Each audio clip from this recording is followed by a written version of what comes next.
What's up, sons? It's Blind Rod with Son of Tech once again. Today I have a review of the Acer XF251Q. It's a 1080p TN 1 millisecond gray to gray 75 hertz monitor, and it's in the budget range, so we're going to talk about it right now. Going over the list of specs, we have a screen size of 24.5 inches, so a little bit bigger than a 24-inch monitor, of course, hence the 2.5. I think some people count it as a 25-inch. It's basically the standard size for 1080p that you really want to be going with. Any larger and the pixel density is not quite good. It is full HD, so 1080p. We're not looking at a 1440p or 4K monitor here. And the response time is 1 milliseconds, which is pretty much the selling point for this monitor in its price range. It has an aspect ratio of 16:9, and of course, hence the 1080p resolution. A horizontal viewing angle of 170 degrees, a vertical viewing angle of 160 degrees, LED backlight, and an adjustable display. So the tilt angle is going to be from -5 degrees to 15 degrees. And it does have an adjustable display height, so you can move it up and down. And it does rotate 90 degrees as well, so you can put it in either landscape or portrait mode, depending on your preference or what you're using it for in particular. So if you got this to game on for now, and later you upgrade to something better, and you're also a streamer, it could be great to go ahead and rotate to that portrait mode for you to go ahead and like read text chat on Twitch. That's one of the most common uses I see for that orientation of monitors lately. The maximum adjustable height is 4.5 inches, and it does run between 30 kilohertz and 85 kilohertz with a vertical frequency of 55 hertz to 75 hertz. And that's going to be an important number to keep in mind here coming up shortly. The standard refresh rate is 75 hertz, and it does support FreeSync. Now, with the FreeSync at 75 hertz, you have to keep in mind though that the FreeSync range is actually only 55 FPS to 75 FPS, so it's not a very large range. It's only about 20 frames per second, and on top of that, it's over HDMI only. This means that the new support for NVIDIA on FreeSync will not work on this monitor at all, because that's going to require DisplayPort for the Team Green.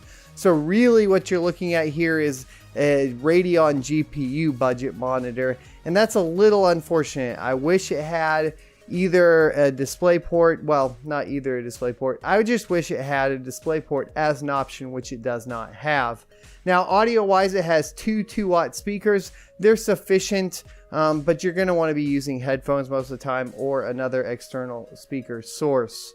Now, while it doesn't have a DisplayPort, it has two HDMI ports. Both of them support FreeSync over it, and it does have a single VGA.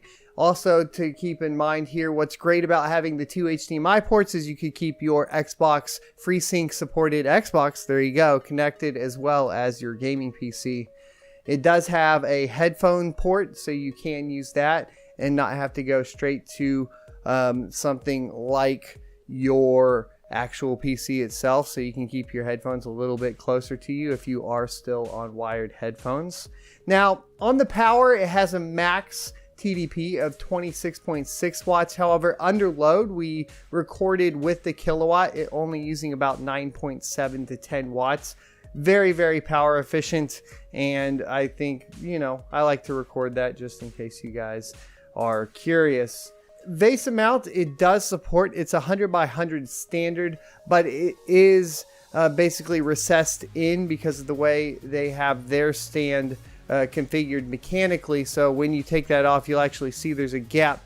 That works in most cases for VESA mounting, but you need to check your VESA mount adapter and make sure that it is below that spec, because for example, I have some from Amazon over here that if I have a monitor that has a sunken in VESA mount, I have to actually get some standoffs or longer screws and some standoffs to bring it up and out. That actually happened here recently on the Dell monitor that I purchased. So it is VESA mount supported, but it is with a stipulation there.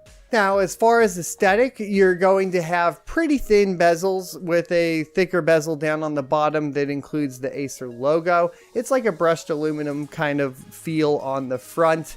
And then on the right hand side, you'll have your OSDs that are actually on the front of the panel instead of on the bottom, like most cases or most monitors these days have them like on the underlip. Now, the thing about the actual bezels themselves, there's a little bit of a gap between the actual screen and the bezel that is noticeable, especially when cleaning, which is how I found it, because while I was cleaning the monitor for this video, in fact, I was using some display cleaner that does foam up, and that foam really fell into those cracks and made it very apparent, essentially, that there was a visible separation between the bezel and the screen panel itself. Now, going through the on-screen display, you're going to have plenty of different options. My favorite is just to go with custom, but I believe you have game 1, game 2, game 3, and then your cinema and so on and so forth for, of course, all of your presets. And then you have the custom preset where you can set your own colors.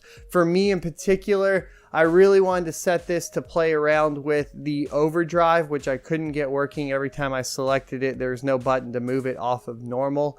And I don't know exactly why that is. I must be doing something wrong there, so let me know in the comment section below. Beyond that, we did set the brightness to about 16, and I think that really works well in most situations. Around that 16 to 18 brightness, especially with these TN panels, seems to feel really good. And the rest of the settings that you're going to have there is some cheater settings like putting on a reticle.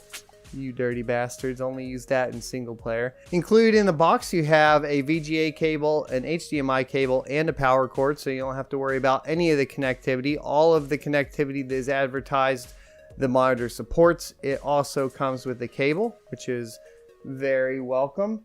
And the aesthetic, like we said, has that brushed aluminum on the front. The only gamer part of it is going to be the base, which does have that gamery feel with kind of some sharp edges and so forth. And of course, if you're going to be face mounting it, not that big of a deal. But the stand for this price point is one of the best stands around, really, to come in the box because of all of the motion that it does support. So we've pretty much covered everything here. If you're on Team Green, I'm going to say avoid this monitor altogether. There's no chance of it working for you, in particular with the FreeSync compatibility. However, if you're on Team Red, this monitor is very appealing, especially for the price I picked it up for, which was about $129. Now that was on sale. However, for $129, getting a 75 Hz 1080p monitor with FreeSync capability is pretty much unheard of, especially with a high quality stand like that. Plus the 1 millisecond response time, it has made it my go-to LAN gaming monitor because, hey, if it breaks out at the LAN center, I'm not that worried about it replacing a $130 monitor, at least, compared to replacing something like my Dell that's closer to $500 or $600. So that's going to be my final verdict for this. If you're on Team Red, it's one of the best budget options in the game. If you're on Team Green, I think you're going to need to look elsewhere, primarily because it has no DisplayPort input for you to use for the possible FreeSync compatibility, which obviously I can't test. That being said, also keep in mind, if you're on Team Red, what's really cool is the FreeSync is enabled just by plugging it in. It detected it, picked it up, and turned FreeSync on. However, it did not set the refresh rate to 75 Hz. It only set it to 60 Hz, so we had to go into the display properties and set it to 75 Hz. Thanks for watching. I hope you enjoyed this video. Be sure to like, comment, and subscribe down below, and I will see you next Tuesday.